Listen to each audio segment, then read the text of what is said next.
জেলার হাসপাতালগুলি পরিদর্শন শেষে জেলার অন্যতম প্রাচীন সতীপীঠের এক পীঠ দেবী বর্গভীমার মন্দিরে পুজো দিলেন রাজ্যের স্বাস্থ্যমন্ত্রী ঈশ্বর দত্ত মুখোপাধ্যায়।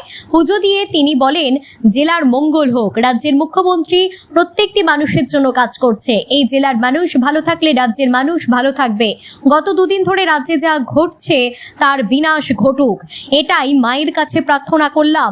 এদিন মন্ত্রীকে কাছে পেয়ে সেলফি তুলতে ব্যস্ত হয়ে পড়লেন দলীয় নেতৃত্ব থেকে শুরু করে মন্দিরে আগত মানুষজন। পুজো দিয়েই 3:40 নাগাদ তমলুক থেকে কলকাতার উদ্দেশ্যে রওনা দেন মন্ত্রী। 4 দিন আছে।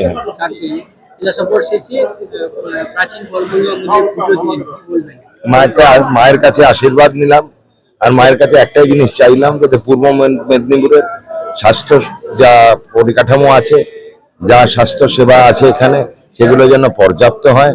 আর পূর্ব মেদিনীপুর তথা পশ্চিমবঙ্গ তথা ভারতবর্ষের সব নাগরিক যেন সুস্বাস্থ্যে থাকে, সুরক্ষিত থাকে। গত পরশুদিন যা হচ্ছে, যা শুনছি, সবাই যেন